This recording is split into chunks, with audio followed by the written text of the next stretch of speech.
जय हिंद दोस्तों, स्वागत है आप सभी का एक बार फिर से BK study corner YouTube channel में। आइए मेरे भाई, आप सभी डिले स्टूडेंट के लिए आपका अगला प्रैक्टिस सेट लेकर आ चुके हैं। PYQ वाला प्रैक्टिस सेट ये 17वां है ना, और 7/4/2024 का सेकंड शिफ्ट वाला पेपर है।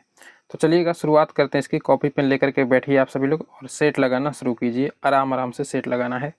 पहला क्वेश्चन देखिएगा, कहता है कि स्वर संधि का उदाहरण बताइए, यहाँ पर कौन सा है। स्वर संधि का उदाहरण पकड़ना है। तो देखिए यहाँ पर लिखा हुआ है, क्या कहेंगे सर, सदगति। तो इसका संधि विच्छेद क्या होता है, तो कहेंगे सर सत्य जोड़ गति। ये होता है सत्य जोड़ गति, है ना। ये भति लिखा गया, ये नहीं होगा, गति होगा, है ना। सत्य जोड़ गति इस प्रकार से। तो यहाँ पर तो ये व्यंजन वर्ण वाला हो जाएगा। यहाँ पर है संतोष, तो इसका क्या होगा, कहेंगे सर सम जोड़ तोष इस प्रकार से। तो ये भी हो जाएगा व्यंजन वर्ण वाला। निर्मल का क्या हो जाता है, कहेंगे सर नीह जोड़ मल हो जाएगा, है ना, नीह जोड़ मल, है ना। तो यहाँ पर तो सर विसर्ग संधि वाला हो जाएगा। विद्यालय में क्या होता है, तो कहेंगे सर विद्या जोड़ आलय, विद्या जोड़ आलय। तो यहाँ पर विद्या में लास्ट में आ आता है, यहाँ पर भी सर आ आता है, आ मिलके आ ही बनता है। ये दीर्घ स्वर संधि वाला, तो स्वर संधि वाला यही वाला उदाहरण है ना। तो आंसर कौन सा हो जाएगा, कहेंगे सर सी बिल्कुल सही है। अगला क्वेश्चन देखिए, कह रहा है कि पंचमढ़ी में कौन सा समास है, बताइए। पंचमढ़ी काउंटिंग हो रहा है ना सर, पंच माने 5 होता है, तो क्या बोलेंगे, द्विगु है सर। यहाँ तो ऑप्शन सी हो जाएगा। नेक्स्ट क्वेश्चन देखिएगा, कहता है महाविद्यालय शब्द में समास बताइए कौन सा है। महाविद्यालय, तो कहिएगा सर कर्मधारय समास हो जाएगा ना। महान है जो विद्यालय, क्या हो जाएगा, विशेष विशेषण का बोध हो रहा है, कहेंगे कर्मधारय समास है। ये है आपका गद्यांश। तो पहले हम लोग पढ़ेंगे क्वेश्चन। क्वेश्चन कह रहा है कि स्वार्थ का संधि विच्छेद क्या हो जाएगा। अच्छा, तो स्वार्थ का संधि विच्छेद ये व्याकरण से पूछ रहा है, तो यहाँ पर आपको है ना गद्यांश पढ़ने का कोई ज़रूरत नहीं है। तो बताइए, स्वार्थ का संधि विच्छेद आपको पिछले ही क्लास में बताया है। तो क्या हो जाएगा, कहेंगे सर स्व जोड़ अर्थ होता है। स्व जोड़ अर्थ क्या हो जाएगा, स्वार्थ का सही संधि विच्छेद। करेक्ट आंसर सी हो जाएगा, है ना। चलिएगा, आइए अगले क्वेश्चन पर। यहाँ पर कहता है, इसको थोड़ा और इधर ही कर लेते हैं ना। देखिए, कहता है कि थोड़ी चीनी चाय में डाल दीजिए। भाई बताइए किस प्रकार का विशेषण का उदाहरण है। थोड़ी चीनी, कहेंगे सर यहाँ पर हो जाएगा परिमाणवाचक। ये तो आप सभी को बता चुके हैं ऑलरेडी, परिमाणवाचक हो जाएगा ना। थोड़ी चीनी, चीनी की कितनी मात्रा कह रहा है पता नहीं, लेकिन हाँ नाप तोल वाला चीज़ है तो परिमाण हम बोल सकते हैं। अगला क्वेश्चन कहता है, जिस वाक्य में किसी तरह की इच्छा या किसी तरह की आशा या किसी तरह की शुभकामना वगैरह, है ना, ये सब प्रकट हो, तो उसको हम किस वाक्य के अंतर्गत रख सकते हैं। तो इच्छा जाहिर हो, आशा या शुभकामना देने वाली बात हो, है ना, कि आपकी यात्रा मंगलमय हो। आया था ना एक क्वेश्चन, तो किसके अंतर्गत वो आया था, तो कहेंगे सर उसको हम लोग बोले थे इच्छावाचक वाक्य है। क्या हो जाएगा, करेक्ट आंसर डी हो जाएगा। कहता है बपौती में बताइए मूल शब्द क्या है। तो भाई बपौती में तो मूल शब्द बाप ही है ना। बाप के ऊपर क्या बनता है, बपौती बनता है। करेक्ट आंसर बी होगा। अगला क्वेश्चन देखिए, यहाँ पर कह रहे हैं कि पदबंध से संबंधित निम्नलिखित में से कौन सा विकल्प सही है। देखते हैं, पदबंध का कहना है कि क्या पदबंध में एक से अधिक पद होते हैं, या पदबंध सदा किसी वाक्य का अंश होता है, या पदबंध के शब्द क्रम निश्चित होते हैं। तो कहिएगा सर इनमें सभी यहाँ पर सही लग रहा है। क्या हो जाएगा, जैसे समझिएगा कि पदबंध एक से अधिक पद होता है, हाँ कह सकते हैं। जैसे यहाँ से यहाँ तक हम कोई पदबंध लेते हैं, जैसे यहाँ से यहाँ तक कोई पदबंध लिए, तो कई सारे पद या ये कह सकते हैं कई सारे शब्द इसमें आते हैं, एक से अधिक आता है, तब तो उसको हम पदबंध बोल रहे हैं। फिर कहता है पदबंध सदा किसी वाक्य का अंश होता है, हाँ ये बिल्कुल सही है। पदबंध हमेशा किसी न किसी वाक्य का एक छोटा सा अंश होता है। पद के शब्द क्रम निश्चित होते हैं, हाँ इसका शब्द का जो क्रम है ना, एक सार्थक क्रम भी निकलता है इसका, कि हाँ इसके बाद ये आएगा, उसके बाद ये आएगा, जिधर तिधर तो नहीं लिखा रहता है, एक क्रम से ही लिखा होता है कि उसका एक अर्थ निकलना चाहिए। तो सारे कथन यहाँ पर सत्य हैं, तो ऑप्शन डी आपका सही हो जाएगा। नेक्स्ट क्वेश्चन देखिए, कहता है पांचों उंगली घी में, कहाँ पर पांचों उंगली घी में होना, इस मुहावरे का क्या अर्थ होगा। तो कहिएगा सर इसका मतलब होता है कि बहुत ज़्यादा लाभ हो जाना ना। कहता नहीं कि भाई आपकी तो पांचों उंगलियां घी में है, मतलब क्या बहुत ज़्यादा अधिक लाभ में हैं आप। तो सी आंसर हो जाएगा। अगले क्वेश्चन पर आते हैं। देखिए यहाँ पर क्या कह रहा है, कह रहा है कि इनमें से कौन सा वाक्य अशुद्ध है, यानी 3 आपको यहाँ पर शुद्ध मिलेगा, एक अशुद्ध कौन सा है। शुभ नक्षत्र आ गया, संतोष को क्षमा कर दो, यमुना का पानी गंदा हो गया है, शाम को सब्जी लेने जाना है। तो देखिए यहाँ पर आपको एक शब्द दिख रहा होगा, कहेंगे सर हाँ ये क्षमा थोड़ा सा गलत लग रहा है। क्षमा इस प्रकार से नहीं होता है, क्षमा होता है इस प्रकार से ना, अक्ष वाला होता है। यहाँ पर चौ वाला, छ वाला, चौवर्ग वाला लिख दिया है, छ, ये नहीं होगा। क्षमा में इस प्रकार से अक्ष होता है। तो कहेंगे सर अशुद्ध यही वाला लाइन है। नेक्स्ट क्वेश्चन को देखिएगा, यहाँ पर क्या करें, कहता है गुरु जी बहुत अच्छी हिंदी पढ़ाते हैं, काले शब्द में कौन सा पदबंध है बताइए। यानी इसमें पूछ रहे हैं, काले शब्द कहने का मतलब यहाँ पर लाल वाला होता है ना। तो गुरुजी बहुत अच्छी हिंदी पढ़ाते हैं। कहिएगा सर संज्ञा सर यहाँ पर होगा नहीं, सर्वनाम सर्वनाम भी सर नहीं होगा, यहाँ पर एक विशेषण या क्रिया विशेषण, तो क्रिया विशेषण भी नहीं होगा, आपका हो जाएगा विशेषण पदबंध। कहिएगा सर कैसे, तो समझिए गुरुजी क्या करते हैं, हिंदी पढ़ाते हैं, लेकिन हिंदी कैसा पढ़ाते हैं, तो कहता है बहुत अच्छी पढ़ाते हैं। क्या पढ़ाते हैं, बहुत अच्छी। बहुत अच्छी क्या है, एक प्रकार का विशेषण वाला शब्द है ये, तो विशेषण पदबंध बोलेंगे इसको, बी आंसर होगा। अगला क्वेश्चन कहता है मैंने पुस्तक पढ़ी, यह कौन सा वाच्य है बताइए। मैंने पुस्तक पढ़ी कर्तृवाची है या कर्मवाची है या भाववाची या इनमें से सभी। तो कहिएगा सर यहाँ पर कर्ता तो सर दिख रहा है ना कि पुस्तक कौन पढ़ रहा है, तो मैंने पुस्तक पढ़ी, यहाँ सब्जेक्ट आ रहा है सर, तो क्या बोलेंगे उसको, कर्तृवाची बोलेंगे। सब्जेक्ट ना होकर के सिर्फ ऑब्जेक्ट रहता तो हम क्या बोलते हैं, कर्मवाची बोलते हैं। कोई भाव आता किसी प्रकार के, हमसे हो नहीं सकता है, उससे खाया नहीं जाता, सोया नहीं जाता, पिया नहीं जाता, इस प्रकार से जो शब्द आता है उसको क्या बोलेंगे, भाववाची बोलते हैं ना। तो यहाँ पर सर कर्मवाची की प्रधानता, कर्ता की प्रधानता, तो हम कर्तृवाची लगा सकते हैं, कर्मवाची नहीं बोलेंगे, कर्तृ बोलेंगे, ए आंसर होगा। अगला क्वेश्चन देखिए, कहते हैं निम्न में कौन सा वाक्य शुद्ध है। अब यहाँ पर 3 आपको अशुद्ध मिलेगा, 1 शुद्ध मिलेगा। उसने घोड़े को पानी पिलाया, मैंने आंख से देखा है, उसकी आंखों से आंसू छलक पड़ा, दंगा में लोग मारा गया।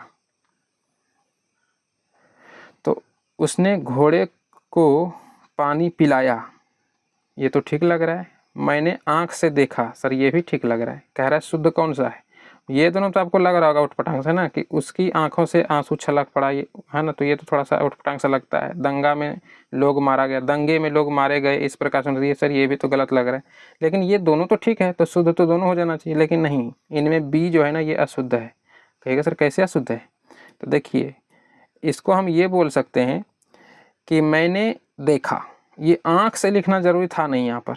अगर हम कहें किसी जगह मैंने देखा, इसका मतलब क्या, आंख से ही तो देखें, देखने का काम तो सिर्फ आंख का ही होता है। हमारे पूरे शरीर के कोई भी अंग में देखने का काम कौन करता है, आंख ही तो करता है। तो हम सिर्फ ये कहें कि मैंने देखा, तो भाई सिंपल सी बात है, हम आंख से ही देखेंगे, तो ये आंख से शब्द लगाना यहाँ पर नेसेसरी था नहीं, समझ रहे हैं। तो कहेंगे मैंने देखा, ये शुद्ध वाक्य होगा। मैंने आंख से देखा, ये गलत बात है। हाँ, एक तरह से बहुवचन के रूप में या फिर जोर डाल के कोई लोग शब्द का इस्तेमाल करते हैं कि मैंने अपनी आंखों से देखा, तो वो एक लाइन बन सकता है। लेकिन सिंपल लाइन सिर्फ यदि कहा जाए कि मैंने आंख से देखा, ये कहना थोड़ा सा अजीब लगता है कि भाई देखना है तो आंख ही से देखोगे ना, तो इसलिए ये वाला आपका लाइन गलत हो जाएगा। तो उसने घोड़े को पानी पिलाया, यह बिल्कुल शुद्ध वाक्य है। आपका शुद्ध ही कह रहा था कौन सा है, तो कहेंगे ऑप्शन ए सही है सर। चलिए अगला क्वेश्चन देखिएगा। कहता है कि अभिधा लक्षणा की सीमा से बाहर पड़ने वाला यदि कोई अर्थ हो निकल रहा हो उस वाक्य में, तो उसका शब्द शक्ति क्या कहलाती है। शब्द शक्ति व्यक्त करती है किस चीज़ को, अभिधा को, लक्षणा को या व्यंजना को, या इनमें से कोई नहीं। तो कहिएगा अभिधा को भी और लक्षणा की भी सीमा जब पार कर जाए, इसका कहने का अर्थ है कि फिर वो एक विशेष अर्थ उसका निकलता होगा, तब उसको हम लोग क्या बोल देंगे, व्यंजना शब्द शक्ति बोलेंगे। तो सी आपका आंसर होगा तब, है ना। अगला क्वेश्चन देखिएगा। कहता है सिंधु सेज पर धरा वधु, अब तनिक संकुचित बैठी सी, इसमें कौन सा शब्द शक्ति है बताइए। एक विशेष अर्थ इसका नहीं निकल रहा था, आपको बताया था ना। यहाँ पर या नीचे बाढ़ वगैरह आने के बाद जब पृथ्वी मिट्टी का टीला वगैरह थोड़ा थोड़ा दिखना कहीं कहीं पे शुरू होता है, तो भाई उसी के बारे में ये लाइन लिखा हुआ है, एक अलग ही इसका अर्थ निकल रहा है। कहिएगा हाँ सर व्यंजना शब्द शक्ति यहाँ पर हो जाएगा, डी सही है। अगला क्वेश्चन कहता है जहाँ उपमेय तथा उपमान में अभेद आरोप हो उसे कौन सा अलंकार कहेंगे। बिना भेद वाला आरोप, कोई अलग ना हो, डायरेक्ट जो होता है, क्या बोलते हैं उसको, तो कहिएगा सर उसको हम लोग बोलते हैं रूपक अलंकार, है ना। कोई भेद ही ना हो, अभेद आरोप लगाया जाए, तो डी आंसर होगा। अगला देखिएगा, यहाँ पर कहता है जब किसी सामान्य बात का विशेष बात से तथा विशेष बात का सामान्य बात से समर्थन किया जाए, तब कौन सा अलंकार होता है। इसके ऊपर एक वाक्य भी आपको सभी को कराए थे ना, तो कहिएगा सर उसी को बोलते थे अर्थांतरन्यास अलंकार, है ना। तो ए आपका यहाँ पर बिल्कुल सही होगा, ये भी याद रखिएगा, ठीक है ना। चलिएगा देखते हैं अगला क्वेश्चन। देखिएगा यहाँ पर कह रहा है विषय वारी मन मीन भिन्न नहीं होत कबहू एक पल, इसमें कौन सा अलंकार है बताइए। तो देखिए कहिएगा सर यहाँ पर है वारी और यहाँ पर शब्द आपको मिल रहा होगा मीन। तो इसका मतलब क्या होता है, वारी माने होता है जल, वारी माने होता है जल, मीन माने होता है मछली। तो देख रहे हैं जल का तुलना मछली से, या ये कहें कि जल को विषय रूपी जल माना है और मन रूपी मछली मान लिया है। तो जल का तुलना किससे किया है, कहेंगे सर मछली से। तो यहाँ पर होगा कौन सा अलंकार, रूपक अलंकार हो जाएगा ना। डायरेक्टली तुलना किया गया तो रूपक अलंकार बोलेंगे। अगला क्वेश्चन देखिएगा, यहाँ पर कहता है कि प्रीति नदी में पाऊँ न बोरियों, कौन सा अलंकार है। ये सूरदास का रचना है ना। प्रीति नदी में पाऊँ न बोरियो। इसका मतलब ये है कि नदी को ना प्रीति के समान, कहने का मतलब प्रेम के समान माना गया है नदी को, कि भाई प्रेम में कभी नहीं पड़ना चाहिए। तो यहाँ पर भी हो जाएगा कौन सा अलंकार, कहेंगे सर रूपक अलंकार। ये शब्द ही बता रहा है कि भाई इसमें रूपक अलंकार है। प्रीति को किसके समान माना गया है, यानी प्रेम को नदी के समान माना गया है, कि नदी में कभी भी पाँव नहीं बोरना चाहिए। तो कहने का मतलब वो नहीं निकल रहा है, इसका कहने का मतलब है कि प्रीति समान नदी, माने कि ये उल्टा समझिए आप, कि नदी समान प्रीति में यानी प्रेम में नहीं पड़ना चाहिए। पाऊँ ना बोरियों, इसका कहने का मतलब यही निकल रहा है कि प्रेम में है ना कभी भी हाथ नहीं मारना चाहिए, भाई हमको प्रेम करना, ये वो बेकार चीज़ें होती है। सूरदास की ये रचना है और बहुत अच्छा रचना है ना। तो कौन सा अलंकार होगा, कहेंगे सर रूपक अलंकार हो जाएगा। चलिए अगला क्वेश्चन देखिए, कहता है कि सिर फट गया उसका वहीं, मानो अरुण रंग का पड़ा हो। इस पंक्ति में कौन सा अलंकार है, बताइए। कहिएगा एक शब्द सर मिल गया यहाँ पर, मानो। कौन सा अलंकार हो जाएगा बाबू मेरे, तो कहिएगा सर उत्प्रेक्षा अलंकार है। सिंपल है बस, इस तो आप सभी को बहुत बार करा चुके हैं। मानो मानो हूँ, ये सब जो शब्द आता है उत्प्रेक्षा में आता है। कहता विस्मय यह गोदावरी अमृतम फल देत। इस पंक्ति में बताइए अब कौन सा अलंकार है, दिमाग लगाइए, कौन सा अलंकार होगा। विस्मय यह गोदावरी, ये विस्मय मतलब समझ रहे हैं, विस्मय माने विष से भरा हुआ, गोदावरी ये नदी का बात कर रहा है। कहता है विष से भरा हुआ ये गोदावरी नदी अमृतम फल दे, तो माने अमृत जैसा फल देता है। तो पहले तो कहता है कि भाई विष से भरा हुआ है, फिर कहता है अमृत फल देता है। मतलब नहीं देख रहे एक दूसरे से, क्या है निगेटिविटी, यानी कि अपोजिट वर्ड है ये। तो कौन सा अलंकार होगा, कहिएगा सर इस स्थिति में हम लोग विरोधाभास अलंकार को लगाते हैं, तो डी आंसर हो जाएगा, सिंपल। अगला क्वेश्चन देखिए, कहता है वह छोटी सी ध्वनि जिसे खंडित नहीं किया जा सकता, क्या बोलिएगा उसको। तो कहेंगे सर उस छोटी ध्वनि को जिसको हम लोग खंडित नहीं कर सकते हैं, उसको हम लोग क्या बोलेंगे, वर्ण बोलेंगे। क्या बोलेंगे, वर्ण। तो करेक्ट आंसर क्या होगा, बी हो जाएगा आपका, ठीक। आइए अगला क्वेश्चन देख लेते हैं। यहाँ पर कहता है कि किसी वर्णिक छंद के प्रत्येक चरण में 2 नगन, 1 मगन और 2 भगन के क्रम में कुल 15 वर्ण होते हैं। तो बताइए उसे कौन सा छंद कहते हैं, किस वर्णिक छंद में ऐसा होता है।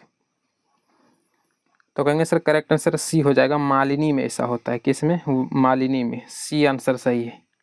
अगला क्वेश्चन देखिएगा, यहाँ पर कहता है कि बताइए माधुरी गुण किस रीति से संबंधित है, पंचाली रीति, गौड़ी रीति, वैदर्भी रीति या इनमें से कोई नहीं। तो सी आंसर होगा, वैदर्भी रीति से संबंधित है माधुरी गुण, याद रखिएगा, ठीक है। लास्ट क्वेश्चन हिंदी का कहता है करुण रस का अस्थायी भाव क्या होता है। करुण रस का स्थायी भाव हास्य, उत्साह, भय या इनमें से कोई नहीं। कहिएगा सर इनमें से कोई नहीं, यहाँ पर करेक्ट आंसर हो जाएगा, क्योंकि करुण रस का स्थायी भाव क्या होता है, तो याद रखिएगा करुण रस का स्थायी भाव होता है शोक, ठीक है। करुण रस का स्थायी भाव क्या होता है, शोक। तो शोक तो कहीं पर ऑप्शन में दिया ही नहीं था, तो डी लगाना है आपको। यहाँ पर साइंस का देखते हैं, साइंस क्या कहता है। साइंस का पहला क्वेश्चन देखते हैं, कह रहा है कि कृमि खाद या जिसको हम लोग वर्मी कंपोस्ट भी कहते हैं, इसको बनाने के लिए निम्न में से किस कृमि या फिर किस कीड़े का उपयोग किया जाता है। सोल कृमि, हुक कृमि या हुक वर्म या केंचुआ, या इनमें से कोई नहीं। तो कहेंगे सर इसका करेक्ट आंसर हो जाएगा ऑप्शन सी, केंचुआ का इस्तेमाल किया जाता है, याद रखिएगा, ठीक है। वर्मी कंपोस्ट या कृमि खाद बनाने के लिए केंचुआ का इस्तेमाल होता है, सी आंसर हो जाएगा, ठीक है। ये कृमि शब्द देख करके आप सोल कृमि नहीं लगा दीजिएगा, गलत हो जाएगा, केंचुआ लगाना है, ठीक। चलने अगले क्वेश्चन पर देखिए, यहाँ पर कह रहे हैं निम्न अभिक्रिया ये जो है ये किस प्रकार की अभिक्रिया है। तो यहाँ पर एक चीज़ गौर कीजिए, देखिए कॉपर सल्फेट है CuSO4 और प्लस फेरस के साथ जब अभिक्रिया कराया गया तो फेरस इसके साथ निकल गया, यानी ये कॉपर को विस्थापित करने वाला ये प्रक्रिया, यदि किसी यानी कॉपर सल्फेट से जब हमें कॉपर बाहर करना होता है तो यही वाला फार्मूला अपनाया जाता है, उसमें फेरस मिलाया जाता है। तो क्या निकल जाता है लास्ट में, विस्थापित हो जाता है, कॉपर अलग हो जाता है, तो इसको बोलते हैं हम लोग विस्थापन अभिक्रिया, ठीक है ना। तो ध्यान रखिएगा, करेक्ट आंसर ऑप्शन बी हो जाएगा। अगला क्वेश्चन देखिएगा, यहाँ पर क्या कह रहा है, कहता है उस तत्व की संयोजकता बताएं जिसकी परमाणु संख्या 12 है। अच्छा 12 किसका होता है, तो कहिएगा सर Mg यानी कि मैग्नीशियम का होता है। पूछ रहे मैग्नीशियम का परमाणु संख्या तो 12 है, लेकिन संयोजकता बताइए इसका कितना होगा। तो हम लोग क्या करते हैं, थोड़ा सा इसका इलेक्ट्रॉनिक विन्यास कर लेते हैं। पहले होगा 2, फिर होगा 8, 8 2 10, लास्ट में कितना बच गया, कहेंगे सर 2। अब ये 2 चाहेगा नहीं कि भाई इसके पास कोई 6 देगा तब जा करके स्टेबल होगा, तो ये 6 लेने के बजाय क्या करेगा, ये 2 किसी न किसी को दान कर देगा तब जा करके स्टेबल हो जाएगा। तो इसका संयोजकता फिर लास्ट में क्या बन जाएगा, कहेंगे सर 2 ही इसका संयोजकता बन जाएगा। तो आंसर आपका क्या हो जाएगा, कहेंगे सर बी बिल्कुल सही है। अगला क्वेश्चन देखिएगा, कहता है कोलाइडी जो मिश्रण होता है इसके कणों की माप क्या होती है। कोलाइडी मिश्रण में जो कण होता है उसकी माप क्या होती है। तो भाई मेरे ध्यान रखिए, इसका करेक्ट आंसर ऑप्शन बी हो जाएगा। 10⁻7 से लेकर के 10⁻⁻5 सेंटीमीटर तक कोलाइड के कण का माप होता है। ठीक है, कोलाइडी मिश्रण में जो कण होता है। अगला क्वेश्चन देखिए, कहता है सबसे प्रचुर मात्रा में कोशिकीय सूक्ष्मजीव कौन सा है? सबसे प्रचुर मात्रा में कोशिकीय सूक्ष्म, प्रचुर मात्रा मतलब बहुत अधिक मात्रा में पाया जाता है। कोशिकीय सूक्ष्मजीव कौन सा है? तो कहेंगे सर बैक्टीरिया। और इसमें कितना कोशिका होता है? तो एक बैक्टीरिया में एक ही कोशिका होती है, ये एक कोशिकीय जीव होता है। तो बता चुके हैं आप सभी को, है ना, प्रोकैरियोटिक कोशिका के अंतर्गत ये लोग आते हैं। ए आंसर हो जाएगा। अगला क्वेश्चन देखिए, कहता है डिप्थीरिया आमतौर पर किस आयु के वर्ग को प्रभावित करता है? 10 से ऊपर तक के बच्चे को, या 5 वर्ष से नीचे तक, या वयस्क को, या 60 वर्ष से ऊपर वाले को? तो कहिएगा सर बी आंसर हो जाएगा, 5 वर्ष से ऊपर 5 वर्ष से नीचे के बच्चे को। आप सभी को बता चुके हैं, याद रखिएगा। अगला क्वेश्चन देखिएगा, कहते हैं निम्न में से किस ईंधन को पर्यावरण स्नेही माना जाता है? तो ये भी आप सभी को बता चुके हैं। कहेंगे सर जी कंप्रेस्ड नेचुरल गैस, यानी संपीड़ित प्राकृतिक गैस, इसको CNG कहते हैं। ये पर्यावरण स्नेही माना जाता है, इसको डी आंसर होगा। अगला क्वेश्चन कहता है निम्नलिखित में मानव शरीर द्वारा उत्पादित प्रमुख अवशिष्ट कौन है? यानी जिसको हम लोग बाहर निकाल देते हैं। तो कहेंगे सर कार्बन डाइऑक्साइड और यूरिया। तो कई सारे स्टूडेंट सिर्फ कार्बन डाइऑक्साइड लगा देंगे, गलत हो जाएगा। कार्बन डाइऑक्साइड और यूरिया दोनों होगा, यानी कि ऑप्शन आपका सी हो जाएगा। ये रहा कार्बन डाइऑक्साइड का फॉर्मूला है CO2, और ये यूरिया, पेशाब के रास्ते हम लोग यूरिया भी बाहर निकालते हैं। तो दोनों हो जाएगा इसका आंसर। ठीक है, यानी कि अपशिष्ट के रूप में, गंदगी के रूप में। तो सी आंसर हो जाएगा। अगला क्वेश्चन देखिए यहाँ पर क्या कह रहा है, इसको थोड़ा और ऊपर कर लेते हैं। हाँ देखिए, कहते हैं जनसंख्या में भारत की वैश्विक स्थिति क्या है? यानी कि जनसंख्या के मामले में भारत कितने स्थान पर आता है पूरे विश्व में? तो आपके बुक में आंसर दे रखा है दूसरी, लेकिन पहली दूसरी हुआ करता था, लेकिन अब कितना हो चुका है? कहेंगे सर पहली, है ना। जनसंख्या के मामले हम लोग टॉप पर आ चुके हैं। तो भारत की स्थिति अब क्या हो चुका है पूरे विश्व भर में? यदि आपका ये क्वेश्चन पूछा जाए एग्जाम में, तो आपको पहली लगाना है, दूसरी नहीं लगा देना है। ठीक है ना, बुक में दूसरी दे रखा है, लेकिन अब दूसरी नहीं है, पहली हो चुका है। दूसरे स्थान पर आप आ चुका है चाइना। पहले चाइना जो है ना 1 नंबर पर हुआ करता था। हो सकता है आपसे जनसंख्या ना पूछ के आपसे पूछेगा क्षेत्रफल की स्थिति में भारत कितने स्थान पर है? तब होता है भाई 7वें स्थान पर, है ना। कहेंगे सर 7वें स्थान पर, 1 नंबर पे रूस हो जाता है क्षेत्रफल के मामले में। चलिए अच्छा, अगला क्वेश्चन देखिए, थोड़ा छोटा करेंगे इसको। देखिएगा यहाँ पर करें इनमें कौन सा ग्राफ संभव नहीं है? तो आप क्या करिएगा, ये वाला इमेज जैसे ही आपके सामने आएगा, आप देखिएगा वर्टिकल लाइन वाला कहाँ पर है। ये देखिए वर्टिकल लाइन वाला यहाँ पर दे रखा है ना, इधर दूरी है, इधर समय है, और ये इसमें दूरी के समानांतर जो इधर वर्टिकल लाइन खींचा हुआ है, यही वाला आंसर हो जाएगा। ये संभव है ही नहीं। तो करेक्ट आंसर होगा ऑप्शन सी। ठीक है, ये वर्टिकल लाइन देखना है आपको, जहाँ पर भी मिले। इसको हॉरिजॉन्टल बोलते हैं, इसको वर्टिकल बोलते हैं। जो खड़ी रेखा होता है वो आपको देखना है। चलिए अगला क्वेश्चन देखिए, यहाँ पर क्या करें, इसको थोड़ा हम लोग वापस से बड़ा कर लेते हैं। देखिए कहते हैं जब किसी छड़ से एक दरी को पीटा जाता है, ये लाइन जैसे ही आ जाएगा तो समझ जाइए तुरंत कौन सा हो जाएगा, कैसा जड़त्व वाला नियम है। तो धूल कण क्या होते हैं, बाहर आ जाते हैं, है ना। इस परिघटना को बेहतर व्याख्या इनमें से कौन किसकी सहायता से संभव है? कौन इसकी बेहतर व्याख्या देता है? तो न्यूटन के गुरुत्वाकर्षण वाला नियम, या न्यूटन के प्रथम गति नियम, या द्वितीय या तृतीय? तो कहिएगा सर जड़त्व के नियम के, और न्यूटन के प्रथम गति नियम को ही जड़त्व का नियम भी कहा जाता है। तो आंसर कौन सा हो जाएगा? कहेंगे सर बी बिल्कुल सही है। ठीक है, ये ध्यान रखिएगा, आपको ये ऑप्शन में ना दे करके आपको जड़त्व का नियम भी दिया रहेगा, जड़त्व का नियम। तो ध्यान रखिएगा, जड़त्व का नियम कहिए या न्यूटन के प्रथम गति नियम कहिए, एक ही बात है। बी आंसर हो जाएगा। ठीक है, अगला क्वेश्चन देखिए। देखिएगा यहाँ पर कह रहा है द्रव रखने वाले पात्र, यानी द्रव रखने वाला कोई बर्तन, उसके तल पर उस द्रव द्वारा लगने वाला दाब से रिगार्डिंग कौन सा ऑप्शन सही है? वही कह रहा है कि द्रव के घनत्व पर निर्भर करता है वो दाब, जो उस द्रव के द्वारा उस बर्तन के ऊपर दाब लगाया जा रहा है, तो जो द्रव है उसके घनत्व पर निर्भर करेगा वो दाब। कहेंगे हाँ सर, यदि पानी जो है या फिर गाढ़ा कोई चीज़ है तो वो थोड़ा ज़्यादा दबाव डालेगा, लेकिन पतला चीज़ है तो वो कम दबाव डालेगा। तो फिर घनत्व पर तो निर्भर करता है, प्रत्येक दिशा में समान रहता है। इसका कहने का मतलब जैसे ये बर्तन के ऊपर जैसे हम पानी या फिर कोई भी लिक्विड हम इसमें भरेंगे तो ये बर्तन के सभी दिशा में लगेगा ना। वही कह रहा है कि प्रत्येक दिशा में समान रहता है, तो सभी दिशा में ये समान जो है कि फोर्स लगाता है। और अगला कहता है कि पात्र के पृष्ठीय क्षेत्रफल पर निर्भर नहीं करता है। हाँ, तो ये भी सही है। पात्र के जो पृष्ठीय क्षेत्रफल होता है, जैसे हो सकता है पात्र हम पतला भी ले लें तो यहाँ तक ये भरेगा फिर यही वाला लिक्विड, है ना। लेकिन चारों तरफ फोर्स उसी हिसाब से लगाएगा, जिस हिसाब से ये दबाव लगाता है दबाव भी उसी हिसाब से लगाएगा, लेकिन बर्तन के क्षेत्रफल पर निर्भर नहीं करेगा। वही कह रहा है कि पृष्ठीय क्षेत्रफल पर निर्भर करेगा, कहेंगे सर पृष्ठीय क्षेत्रफल पर निर्भर नहीं करेगा, चाहे ये पतला हो चाहे ये चौड़ा हो, है ना। तो कहेंगे सर सभी कथन सत्य है। आंसर कौन सा हो जाएगा? सी बिल्कुल सही है। सॉरी डी बिल्कुल सही। अगला क्वेश्चन देखिएगा, यहाँ पर कह रहा है कि सिलिंकी में एक लहर 5 सेकंड में 2 फ्रो गति में चलती है, सिलिंकी की लंबाई 5 मीटर है, तो बताइए तरंग का वेग कितना हो जाएगा। देखिए सिलिंकी जो ये शब्द लिखा नहीं, ये स्प्रिंग समझिएगा, स्प्रिंग के बारे में ये कह रहा है। जैसे स्प्रिंग इस प्रकार से समझिए, ये लाइन नहीं बनाएंगे, ये बनाएंगे, ये समझिए जैसे इस प्रकार से स्प्रिंग है ना, इसको सिलिंकी बोला जाता है। इस प्रकार से चूड़ी भी एक आता है मेला में देखिएगा, है ना, वही सिलिंकी, उसी के बारे में ये कह रहा है कि एक लहर जो है 5 सेकंड में 2 फ्रो गति चलती है। ये 5 सेकंड जो दिया हुआ है ना, ये खींचने और फिर छोड़ने का दोनों समय दिया हुआ है। इसको किस प्रकार से लिखा जाता है, जिसे TAB और प्लस फिर एक बार जोड़ना है, TAB 2 टाइम इसमें जोड़ना, यानी खींचने वाला और फिर छोड़ने वाला दोनों टाइम लेगा, तब जाकर के इसको हम 5 सेकंड से डिनोट करेंगे। और यही वाला टाइम दोनों जब जुड़ता है तो एक बार बन जाता है 1 TAB और 1 TAB, तो क्या बन जाएगा, कहेंगे सर 2 TAB बन जाएगा, और बराबर क्या हो जाएगा 5। सिर्फ TAB का मान हमको निकालना होता है यहाँ पर, सिर्फ TAB, तो TAB का 1 TAB का मान निकालेंगे तो 5 बटे क्या निकल जाता है 2। यही फार्मूला आगे जा करके लगता है किसके ऊपर, तरंग का वेग पर। तो तरंग का वेग वाला फार्मूला क्या होता है, L/TAB, है ना, ये जो TAB हम लोग निकाले हैं ये वाला, और ये L क्या है, ये सिलिंकी की लंबाई को दिखाता है, सिलिंकी की लंबाई को ये दिखाता है। तो सिलिंकी की लंबाई तो दे रखा है, कहता है 5 मीटर है, तो बस इसके ऊपर रख दीजिए, ये 5 यहाँ पर रख देंगे, और TAB का मान हम लोग क्या निकाले हैं, 5/2 निकाले हैं, ठीक है, तो यहाँ पर 5/2 रख देंगे। ये 5 क्या होगा, कट जाएगा, तो आपका जो है तरंग का वेग कितना निकल जाएगा, कहेंगे सर ये 2 ऊपर जाएगा तो कितना निकल जाएगा, 2 ही निकल जाएगा। और 2 क्या, चूँकि वेग का मान कराए तो मीटर प्रति सेकंड बोलेंगे, तो आंसर कौन सा हो जाएगा, 2 मीटर प्रति सेकंड। सी बिल्कुल सही जवाब है। आइए अगला क्वेश्चन देख लेते हैं। कहता है पूर्वी तट पर डेल्टाई भागों में किस प्रकार की मिट्टी पाई जाती है।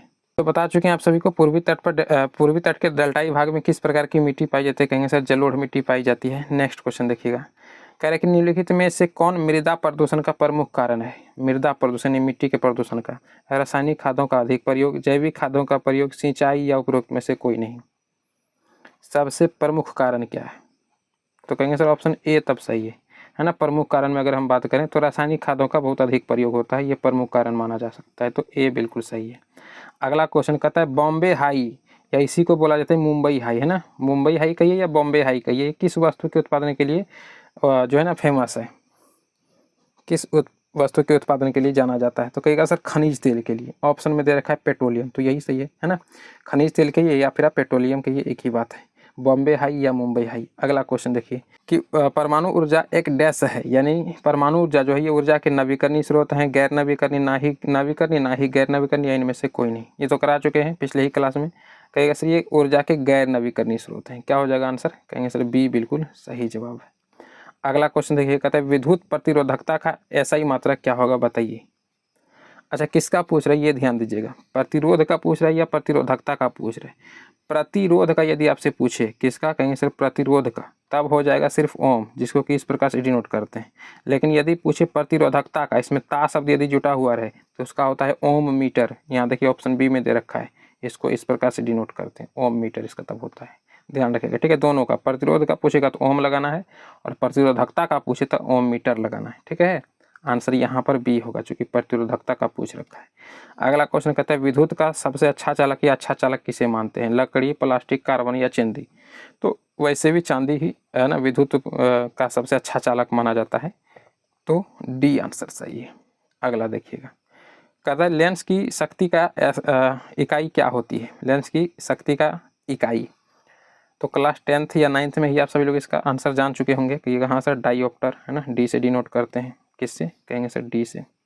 चलिए अच्छा, यहाँ से हम लोग GK GS को स्टार्ट करते हैं, यानी जनरल स्टडीज को। कहते हैं द्वितीय विश्व युद्ध में पहला एटम बम कहाँ गिराया गया था, कहेगा सर जी हिरोशिमा पर गिराया गया था। अगला क्वेश्चन कहता है चूड़ामन राय किस विद्रोह से संबंधित। सारा ये क्वेश्चन अभी तक तो कई बार करा चुके हैं ना, याद हो ही गया होगा अब तक तो कहिएगा सर ए आंसर हो जाएगा, चेरो विद्रोह से संबंधित है। अगला क्वेश्चन देखिएगा, अच्छा ये अगला है, कह रहा है जारीना अलेक्जेंड्रा थी, कौन थी जारीना अलेक्जेंड्रा।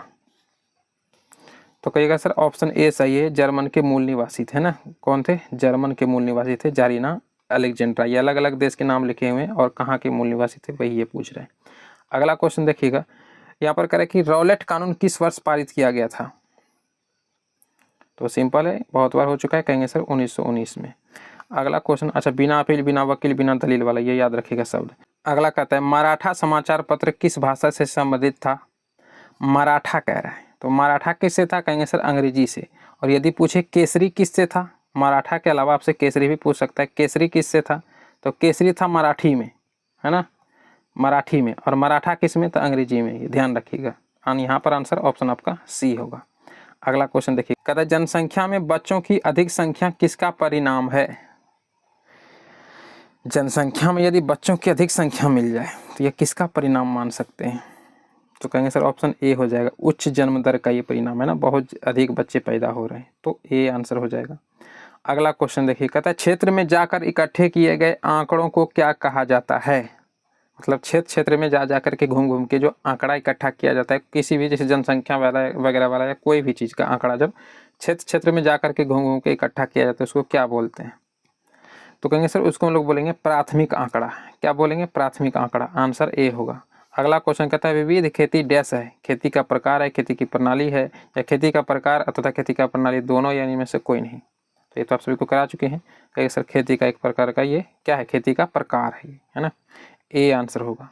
अगला क्वेश्चन देखिएगा, कहता है विश्व के जल भृतों में डैश से थोड़ा कम मीठे पानी को भूमजल के रूप में संग्रहित किया जाता है। ये भी मेरे ख्याल से आप सभी को बता चुके हैं, कहिएगा सर डी आंसर बिल्कुल सही है, 0.3। अगला क्वेश्चन कहता है भारत में खुले वन इसके कुल भौगोलिक क्षेत्र का डैश है, तो राइट आंसर क्या हो जाएगा, बिल्कुल कहिएगा सर यहाँ पर आंसर हो जाएगा ऑप्शन ए, यानी कि लगभग 9%, लगभग 9%। अगला क्वेश्चन देखिए, कहते हैं निम्नलिखित में से कौन पर्यावरण प्रदूषण का कारण बनता है, तो पर्यावरण प्रदूषण का कारण कौन बनेगा, बायोमास, सौर ऊर्जा, पवन, कहिएगा नहीं, कोयला बन जाता है सर, है ना, ये भी बता चुके हैं। पारादीप पतन किस राज्य में स्थित है, बता चुके हैं, कहिएगा सर जो उड़ीसा में है। अगला क्वेश्चन यहीं पर, अच्छा थोड़ा ऊपर कर ही लेते हैं, देखिएगा कह रहे कि बिहार का शोक किस नदी को भाई मेरे, तो कहिएगा सर कोसी को। लोकतंत्र की सर्वमान्य परिभाषा दी गई है रूसो द्वारा, जॉन लॉक द्वारा, अब्राहम लिंकन द्वारा, या प्लेटो द्वारा, तो कहेंगे सर सी हो जाएगा, अब्राहम लिंकन जी के द्वारा, है ना। अगला क्वेश्चन देखिए, कहते हैं मतदाता पहचान पत्र के अलावा और कितने प्रमाण पत्र वैध होते हैं,